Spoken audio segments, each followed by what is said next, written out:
Commander Hanwoo pressed his face against the small window of his scout ship and stared into the endless darkness of space. His mission was simple: fly to the outer rim of the galaxy and gather information about alien movements nobody expected.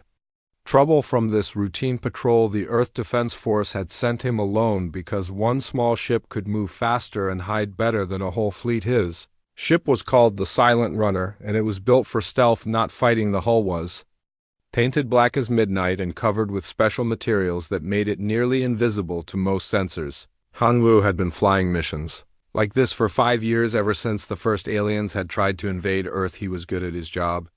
Really good at staying hidden and watching without being seen. The stars looked different out here. So far from home, Earth was just a tiny blue dot somewhere behind him, lost among billions of other lights. Hanwoo had grown up after the first alien attacks, when everyone on Earth knew that humans were not alone in the universe. His childhood had been filled with stories of brave soldiers fighting impossible battles against enemies with better weapons and bigger ships. As he flew deeper into unexplored space, Hanwoo noticed something strange on his sensors. There were ships out here, lots of them moving in perfect formation like a military fleet. He adjusted his instruments and tried to get a better look at what was happening. The readings made his blood run cold. There were hundreds of alien vessels, all heading in the same direction toward human space. Hanwoo knew he had to get this information back to Earth. The Defense Force needed to know about this massive fleet before it was too late. He started to turn his ship around, but then his worst fears came true. Alarms began screaming in his cockpit as his stealth systems failed. Something had found him and was locking weapons onto his ship. The first blast hit his engines and sent the Silent Runner spinning out of control. Hanwoo fought with the controls, trying to regain stability, but more shots were coming from all directions. His small ship shook and groaned as alien weapons tore through its armor. He managed to send one quick message back toward Earth before his communications array exploded in sparks and smoke. Within minutes, Hanwoo was surrounded. The alien fleet had moved faster than anything he had ever seen. Ships the size of small cities blocked out the stars around him. Tractor beams grabbed his damaged vessel and pulled it toward the largest ship in the fleet. Hanwoo had never seen anything so massive. It looked like a floating mountain made of metal and strange glowing crystals. As ship was dragged into the alien vessel, Hanwoo prepared himself for whatever was coming. He had heard stories about what happened to humans who were captured by the Galactic Coalition. None of those stories had happy endings, but Hanwoo was not afraid. He had been trained for this moment his whole life. Every human soldier knew they might face capture and torture, but they also knew something the aliens did not understand. The docking bay where they brought his ship was enormous. Hanwoo could see dozens of different types of alien vessels parked in neat rows. Some looked like giant insects made of metal. Others were smooth and curved like ocean waves frozen in time. The aliens themselves were even stranger than their ships. Some walked on 2 legs like humans, but had scales instead of skin. Others moved on 4 or 6 legs and had eyes that glowed in the darkness. When the airlock opened, Hanwoo stepped out with his hands raised in surrender. He was not giving up, but he knew that fighting now would only get him killed quickly. He needed to stay alive long enough to learn about these aliens and maybe find a way to escape, or at least get information back to Earth. Somehow the creatures that surrounded him were unlike anything in Earth movies or books. The leader was tall and thin with 4 arms and skin that looked like polished stone. Its voice came through a translation device that made it sound like metal scraping against metal. "Welcome, human," the alien leader said. "We have been waiting a long time to meet one of your species alive. Your people have caused us much trouble with your strange fighting methods and refusal to surrender." When defeat is obvious, Hanwoo said nothing. He just stared back at the alien with calm eyes that showed no fear. This seemed to confuse the creatures around him. They had expected screaming or begging or desperate attempts to escape. Instead, they found a human who looked at them like he was studying them, learning their weaknesses and planning his next move. The aliens led Hanwoo through corridors that seemed to go on forever. The walls were covered with symbols he could not read and lights that pulsed with colors that hurt his eyes to look at directly. He saw other prisoners in cages along the way, creatures from worlds he had never imagined. Some were huge with claws and teeth that could tear through steel. Others were small and quick with poison stingers or acid breath. What disturbed Hanwoo most was how the other prisoners looked at him. When they saw him walking past their cages, they backed away from the bars. Their eyes showed something he had not expected: fear, not fear of the guards or fear of punishment, but fear of him. These were predators from the most dangerous worlds in the galaxy, and they were afraid of one unarmed human. The medical examination room was filled with instruments that looked more like torture devices than scientific equipment. Alien doctors with too many eyes and hands that ended in sharp points poked and prodded Hanwoo while taking notes in their strange language. They seemed fascinated by his muscle structure and bone density. One of them kept making excited chittering sounds every time it discovered something new. Through it all, Hanwoo remained silent, and still he let them do their tests without fighting back, but his eyes never stopped moving. He memorized the layout of the ship, the positions of guards, the locations of weapons and escape routes. His captors thought they were studying him, but he was studying them right back. The alien scientists were particularly interested in his brain. They used scanners that made his head feel like it was filled with electricity while they examined his neural patterns. The readings seemed to confuse them greatly. They kept checking their instruments and running the tests again, as if they could not believe what they were seeing. Finally, the medical examination ended, and Hanwoo was taken to see the fleet commander. The alien leader was even more impressive up close, standing nearly 10 feet tall with armor that seemed to be part of its natural body and weapons built into its arms. The translation device gave its voice a sound like thunder. "I am Admiral Kiltar of the Galactic Coalition Fleet," the creature announced. "You are the first human we have captured alive, and you will help us understand what makes your species so dangerous to the natural order of the galaxy." Hanwoo looked up at the massive alien and spoke his first words since being captured. "I am Commander Hanwoo of the Earth Defense Force, and I will tell you nothing that could harm my people."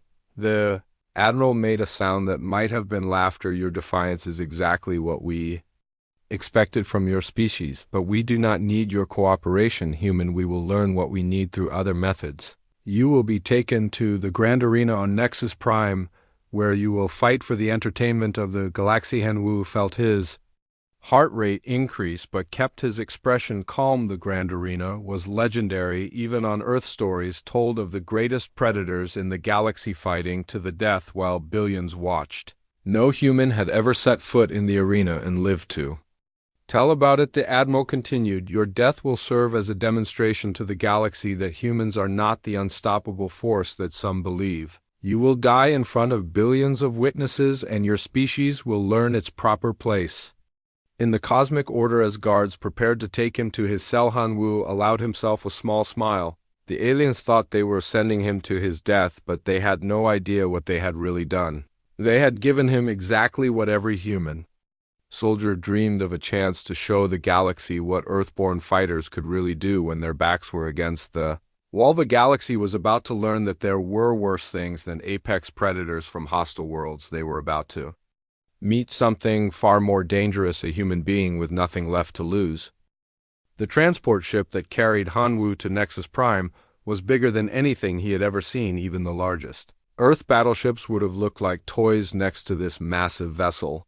The journey took 3 weeks, and during that time, Hanwoo was kept in a cell with thick metal bars that hummed with energy. He was not alone, though. The ship carried dozens of other prisoners, all destined for the Grand Arena. His cellmate was a creature called Taemin, though that was not its real name. The translation device had trouble with alien languages, so most prisoners just picked simple names that others could understand. Taemin looked like a giant Volf, but with 6 legs and scales instead of fur. Its homeworld had gravity twice as strong as Earth and temperatures that would boil human blood, yet this deadly predator seemed nervous around Hanwoo. "You are different from other softskins," Taemin said one day, using the arena slang for creatures without natural armor or weapons. "Your scent is wrong. You smell like a hunter, but you have no claws, no fangs, no poison. Why do the others fear you?" Hanwoo had noticed it too. Throughout the journey, other prisoners had given him strange looks. Some backed away when he walked past their cells. Others stared at him with what looked like curiosity mixed with respect. He did not understand it either. All he knew was that every creature on this ship was supposed to be a killer from the most dangerous worlds in the galaxy, yet they all seemed to sense something in him that made them cautious. "I do not know," Hanwoo replied honestly. "Perhaps they can smell something that even I do not understand." The Grand Arena itself was beyond anything Hanwoo could have imagined. It was built inside a hollow asteroid that had been carved out over thousands of years. The arena floor could hold 1 million spectators, and the seating sections rose up in terraced levels that seemed to go on forever. Billions more would watch through broadcast networks that reached every corner of the galaxy. When Hanwoo first saw the arena floor, he understood why so many creatures had died here. The surface could change into any environment known to science: desert wastelands with temperatures hot enough to melt, metal-frozen tundras where the air itself turned solid, toxic swamps filled with acid that could dissolve armor in seconds, ocean depths with pressure that would crush most beings instantly. The holding cells beneath the arena were like a museum of galactic nightmares. Each cell contained something that would have given Earth soldiers panic attacks. Jae-sung was a creature that looked like a living shadow with claws. Made of crystallized darkness, Minho resembled a giant spider, but with armor plating and acid spit that could burn through steel. Duhain was something that defied description, shifting between different forms, like liquid metal with teeth. What amazed Hanwoo was how quickly these deadly creatures began treating him with respect. It started small at first. Jae-sung offered him extra food from his meal rations. Minho shared information about the arena layout and the different environments they might face. Duhain actually bowed when Hanwoo walked past his cell, something the creature had never done for any other prisoner. Their masters noticed the strange behavior, but they dismissed it as coincidence. They were too busy preparing for the spectacle they were about to present to the galaxy. The first human gladiator in galactic history was going to be the greatest show they had ever produced. Betting pools opened on thousands of worlds with odds that Hanwoo would die within the first minute of his first match. His opponent had already been chosen. Vraktun was the arena favorite, a 12-foot-tall nightmare from a world where everything was designed to kill, standing on 4 powerful legs with natural armor that could stop military weapons. He had never lost a fight in 3 years of arena combat. His claws could cut through steel like paper, and his bite injected venom that paralyzed victims while keeping them conscious to feel every moment of being eaten alive. The arena masters gave Hanwoo basic equipment that seemed almost insulting compared to what he was used to: light armor that barely covered his chest and arms, primitive weapons that looked like they had been made by apprentice metalworkers, a shield that would not stop a serious attack from anything more dangerous than an angry house pet. Yet Hanwoo examined each piece carefully, testing the weight and balance like they were the finest weapons ever crafted. "You should be afraid," the head arena master told him through a translation device. "You are about to face something that has killed 47 gladiators. The betting pools are already paying out because everyone knows you will be dead before the crowd can focus on the match." And Will looked up at the alien official with calm eyes that showed no trace of fear. "I have faced worse," he said quietly. The alien laughed, a sound like grinding metal. "Nothing in your soft little world could prepare you for what waits in that arena tomorrow. You will learn why humans do not belong among the apex predators of the galaxy." That night Hanwoo could not sleep, but not because of fear. He was thinking about everything he had observed during his time in captivity. The way other prisoners reacted to him, the strange respect they showed, the fear he saw in their eyes when they looked at him. It was as if they recognized something that he himself did not fully understand. In the cells around him he could hear the other gladiators preparing for their own matches. Some prayed to gods from their home worlds.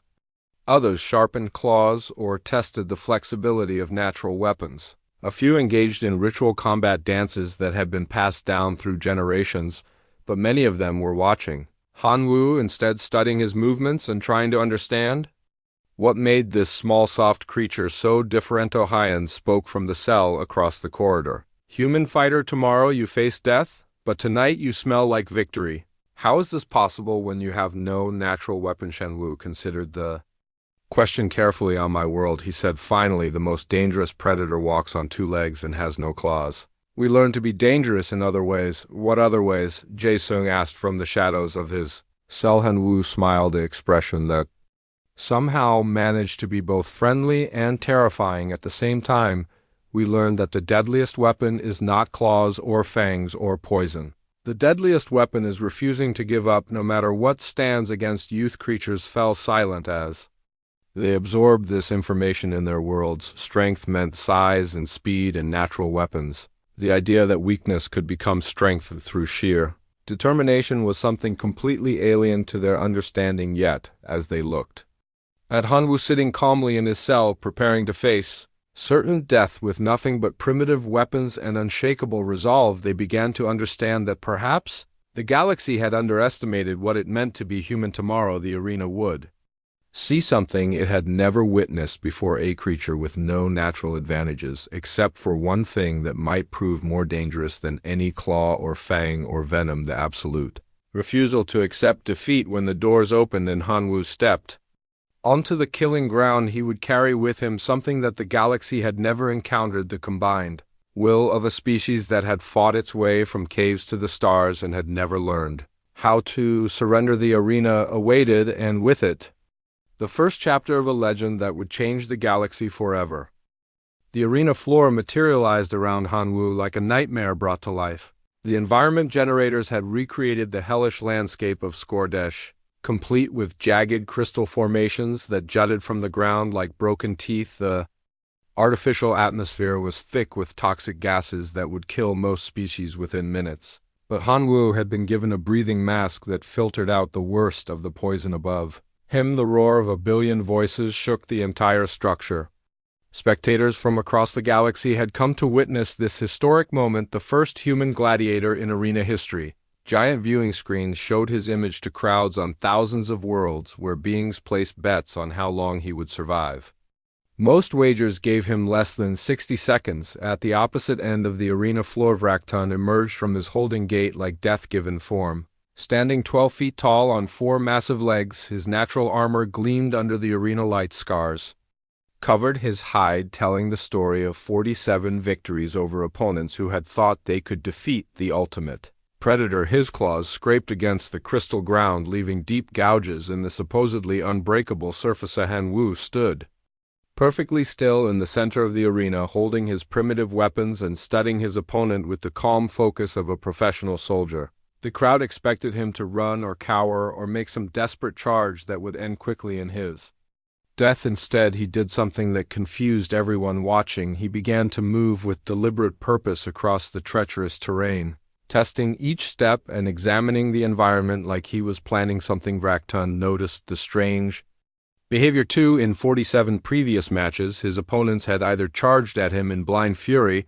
or tried to flee until he hunted them down.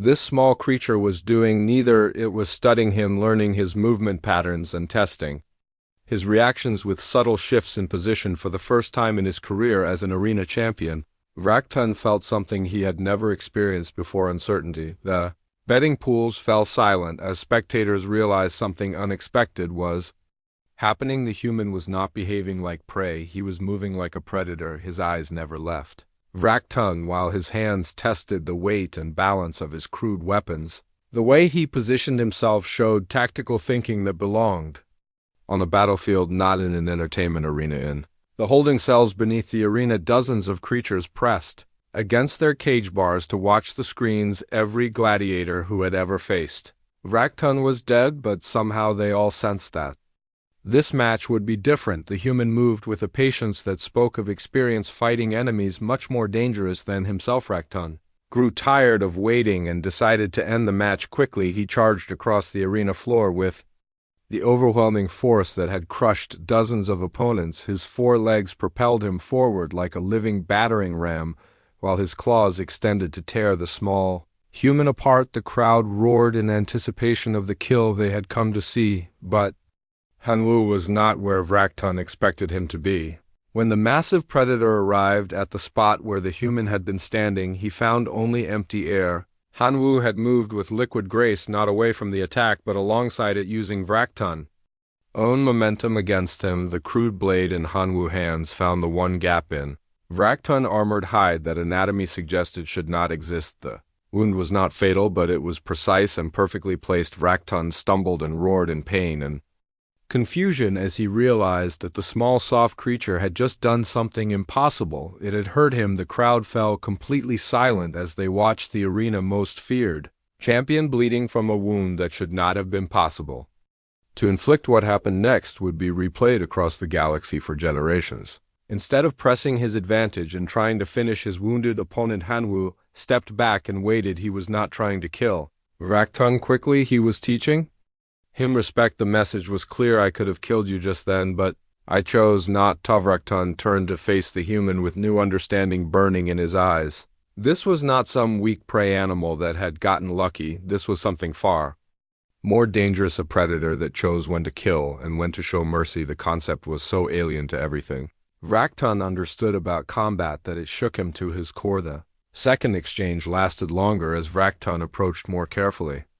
But the result was the same. Hanwoo seemed to know exactly where every attack would come from and how to counter it. His movements were economical and precise, never wasting energy on unnecessary actions. Every strike he made found its target, while every attack from Vrakton hit only empty air. By the third exchange, Vrakton was bleeding from a dozen minor wounds, none of them fatal, but all of them placed with surgical precision.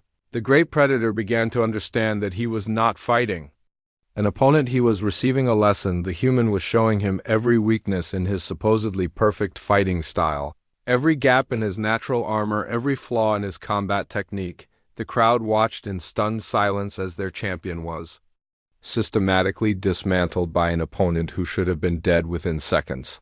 Betting pools across the galaxy crashed as the impossible continued to unfold before their eyes. The human was not just winning, he was dominating the fight so completely that it looked like a teacher instructing a student in the holding cells. The other gladiators recognized what they were seeing.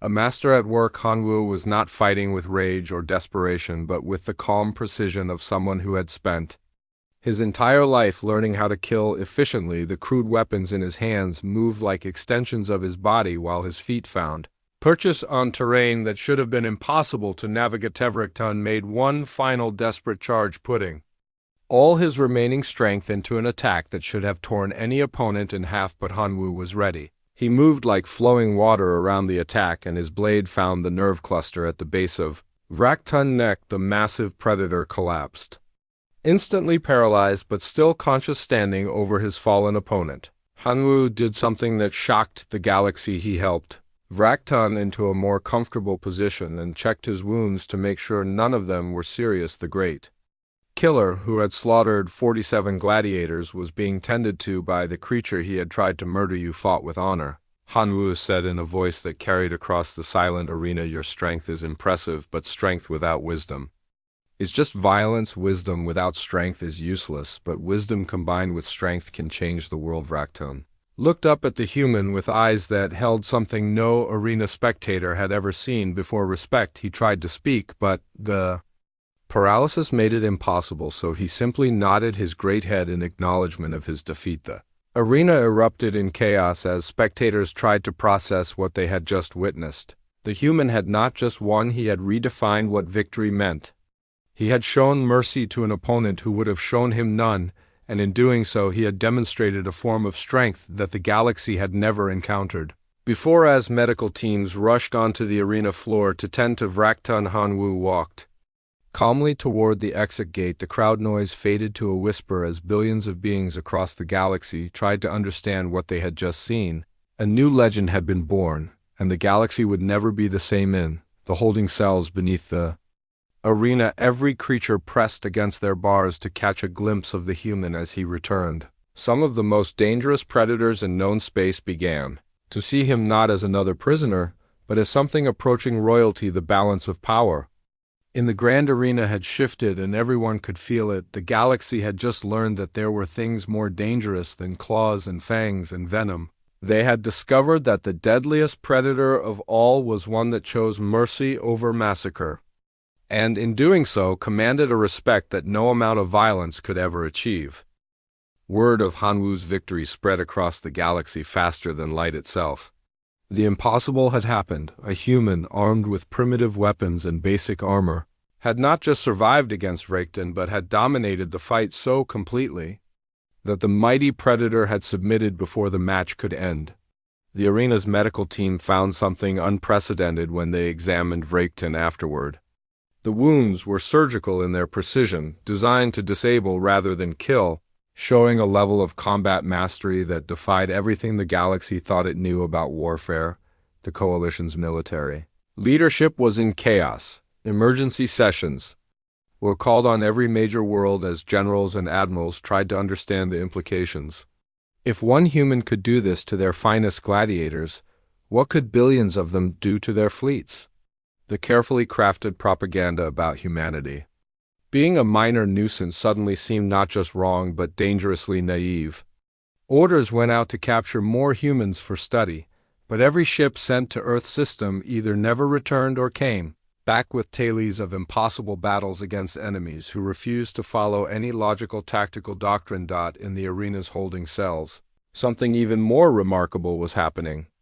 The creatures that had spent their lives as the galaxy's most feared predators were beginning to treat Han Wu not as another prisoner, but as something approaching royalty. Silthara, a venomous huntress from the acid swamps of Morduk, was the first to approach his cell.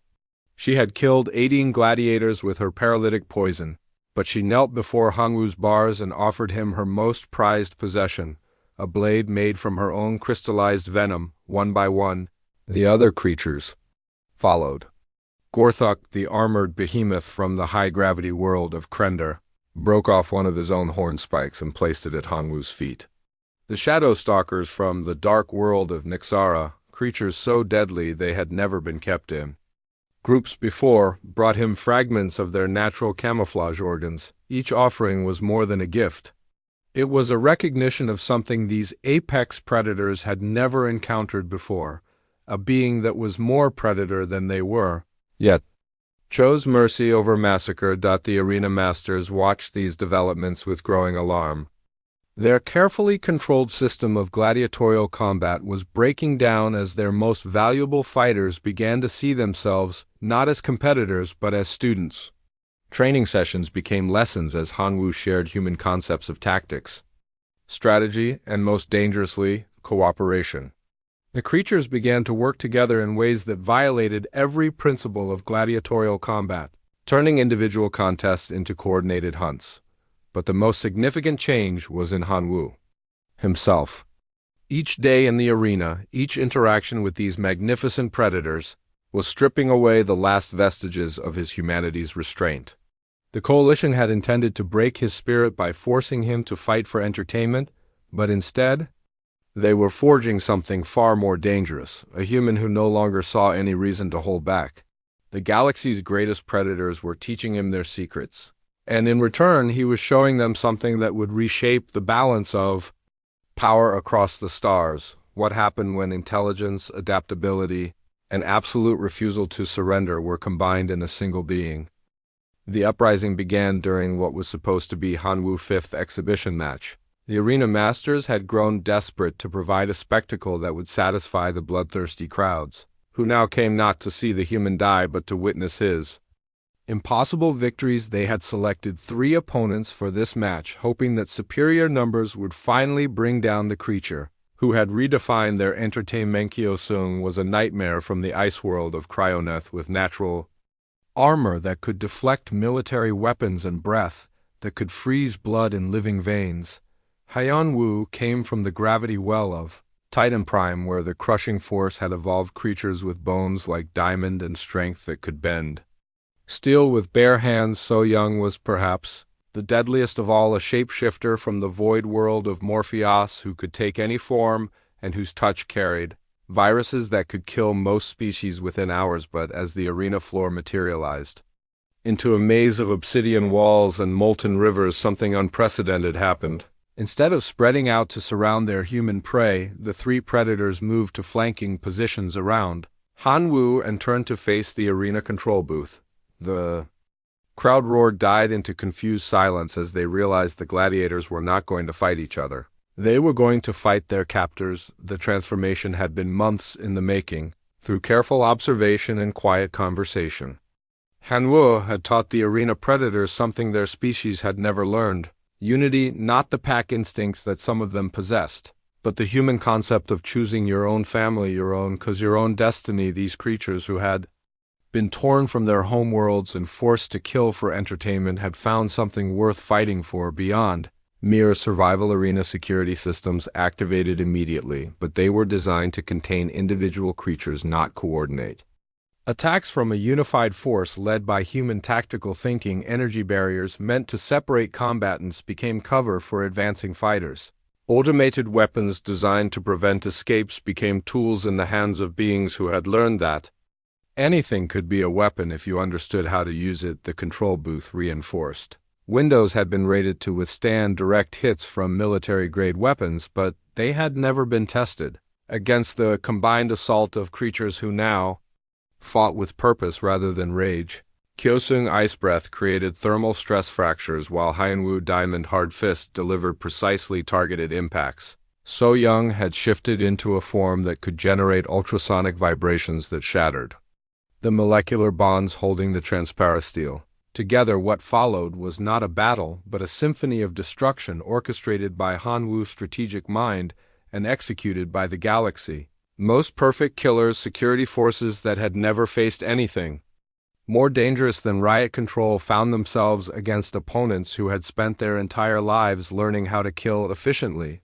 The arena automated defenses were sophisticated enough to handle any single threat, but they were overwhelmed by coordinated attacks that exploited every weakness in their programming. Energy shields designed to stop frontal assaults were bypassed by creatures who had learned to work together. Weapon systems that targeted the largest threat found themselves confused by constantly shifting priorities as the gladiators covered each other's movements. But the most terrifying aspect of the uprising was not the violence, it was the restraint. Under Hanwoo guidance, the predators killed only when necessary, and never for pleasure. Guards who surrendered were spared and moved to safe locations. Civilians were evacuated rather than slaughtered. The galaxy watched in horror as their most feared predators demonstrated something more disturbing than bloodlust. Discipline, the random, chaotic violence they had expected, was replaced by military precision that spoke of training, leadership, and most dangerously, long-term planning.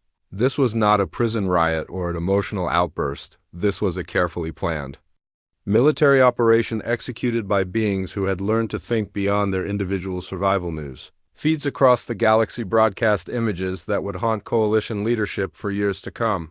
The grand arena, the symbol of galactic entertainment and social control, was burning while its former prisoners stood in perfect formation around a single human figure, the sight of apex predators from dozens of worlds, taking orders from a creature without claws or fangs or natural weapons, challenged every assumption about dominance and leadership. In the holding cells beneath the arena, other gladiators, who had not been part of the initial breakout, were making their own choices, watching the screens that showed their fellow prisoners fighting. As a coordinated unit, they began to understand that they too could choose something other than the death matches that awaited them. Barriers that had seemed unbreakable began to fail as creatures applied lessons they had learned from watching Hanwoo fight. Working together, they found weaknesses in systems that had contained individual predators for decades. Energy locks that required specific frequencies were overcome by creatures who had learned to coordinate their natural abilities. The uprising spread through the arena complex like wildfire as more gladiators joined the rebellion. Each new addition brought unique capabilities that enhanced the growing force. Creatures that had been natural enemies began working together with the smooth coordination of military units that had trained together for years. Arena staff found themselves facing an enemy they had never imagined. Predators who fought with intelligence rather than instinct, who showed mercy to those who surrendered, and who seemed to have tactical knowledge that belonged in military academies, not entertainment venues. The few security forces that managed to establish defensive positions found them systematically dismantled by opponents who understood concepts like flanking maneuvers, suppressing fire, and coordinated assault. As the last of the arena security forces either surrendered or fled, Hanwoo stood in the central control room looking at displays that showed the scope of what they had accomplished. The Grand Arena, the greatest entertainment complex in galactic history, was now under the control of its former prisoners. But he knew this was only the beginning. The Coalition would not allow this rebellion to stand. They would send fleets to retake the arena and execute every creature involved in the uprising. The gladiators had won their freedom, but keeping it would require something even more difficult than breaking their chains through the arena communication systems. Henwu addressed not just the creatures around him, but the billions of beings across the galaxy who were watching the broadcasts. Today we have shown that chains exist only in the mind, he said in a voice that carried across space to countless worlds. We have proven that any being can choose to be more than what others expect them to be. Galaxy greatest predators had learned something that would reshape the balance of power across the stars. They had discovered that true strength came not from individual prowess, but from the choice to stand together. They had found that the deadliest weapon was not claws or fangs or venom, but the simple human belief that freedom was worth any price. As Coalition fleets began moving toward Nexus Prime, the former gladiators prepared for the greatest fight of their lives. They had broken free from their cages, but now they would have to prove that freedom meant more than just the absence of chains. It meant the courage to build something better than what had come before. The Coalition fleet that surrounded Nexus Prime was the largest military force ever assembled in galactic history. 300 dreadnoughts, thousands of escort vessels, and enough firepower to crack a planet crust. Admiral Kiltar himself commanded from the flagship, determined to end the human threat before it could spread beyond the arena world. The plan was simple: complete orbital bombardment of the Grand Arena complex, eliminating both the escaped gladiators and the human who had somehow turned them into a coordinated force. But as the fleet moved into bombardment formation, something impossible appeared on their sensors. Ships were rising from Nexus Prime surface, but not the primitive escape pods or stolen shuttles they had expected. These were vessels that should not exist, hybrid constructs that combined the organic technology of dozens of different species with engineering principles that violated every known law of physics. The escaped gladiators had not just stolen ships. They had built them working together in ways their species had never imagined possible. They had created vessels that incorporated the best aspects of every technology they understood. Crystalline hulls that could bend light around them for perfect stealth, organic armor that could heal itself when damaged, weapon systems that combined energy projection with biological toxin. Shenwu stood on the bridge of the lead vessel, surrounded by creatures who had once been entertainment for the galaxy. Masses now, they were his officers and crew, united by shared experience and common purpose. The ship itself was a testament to what cooperation could achieve. Its design incorporated structural concepts from Hyunwoo World Defensive Systems based on Kyosung natural abilities and navigation technology that So Young shape-shifting nature had made possible. We are outnumbered 1,000 to 1, Young-soo observed from her position at the tactical station. Her crystalline venom had been adapted into the ship weapon systems, creating projectiles that could disable enemy vessels without destroying them. The Coalition wants to make this a massacre, then we will teach them the difference between numbers and strength. Hanwoo replied. His voice carried the calm confidence that had inspired dozens of predators to believe in something greater than themselves. We will show them what happens when the galaxy apex predators choose to work together. The battle that followed lasted 18 hours and redefined everything the galaxy thought it knew about warfare. The Coalition fleet had expected to face desperate criminals with stolen ships. Instead, they encountered a coordinated force that fought with tactics no military academy had ever taught. Human strategy refined through millennia of conflict on a world where the only apex predator was other humans proved devastating when applied by creatures who had evolved to be living weapons, ships that should have been no match for military. Dreadnoughts moved with organic fluidity, striking from impossible angles, before vanishing into formations that resembled hunting patterns more than naval tactics. The gladiator fleet used the environment itself as a weapon. Asteroid fields became cover for ambush attacks. Gravity wells were turned into traps that disabled pursuing vessels. Even the cosmic radiation around Nexus Prime was somehow weaponized, creating interference patterns that confused Coalition targeting systems. But it was Not just the tactical brilliance that shocked the galaxy, it was the restraint. When coalition ships were disabled, the Gladiator fleet moved to rescue survivors rather than letting them die. When escape pods were launched, they were protected rather than destroyed. The same creatures who had been forced to kill for entertainment were now showing mercy to enemies who would have shown them none. Admiral Kiltar watched his carefully planned assault dissolve into chaos as his superior force was systematically dismantled by opponents who seemed to predict every move before he made it. The human tactical concepts were spreading through his own fleet as some coalition crews began to question why they were fighting to preserve a system that treated sentient beings as entertainment. The turning point came when Vrakton himself appeared on coalition communication channels. The former arena champion had recovered from his injuries and now served as Hanwoo II in command. His message was broadcast to every ship in both fleets. "I have fought this human and learned what true strength means," he announced. "It is not the power to destroy, but the wisdom to build. It is not the ability to conquer, but the choice to liberate. We offer every being in the coalition fleet the same choice we made to be something more than what others expect." The response split the coalition forces down the middle. Some ships continued fighting with desperate fury, knowing that defeat would mean the end of their way of life, but others began to withdraw or even change sides as their crews realized they were fighting to preserve a system that had turned living beings into entertainment. When the coalition fleet finally retreated, it left behind something that had never existed before: a multi-species alliance based not on conquest or intimidation, but on the revolutionary idea that any being could choose its own destiny. The Gladiator fleet held position around Nexus Prime and broadcast a message across the galaxy: not a threat or demand for surrender, but something far more dangerous, an invitation. Every gladiator, every force combatant, every being held against their will in the coalition entertainment complexes was offered the same choice. Hanwoo had made freedom purpose and the chance to write their own story. The response was immediate and catastrophic for coalition control across hundreds of worlds.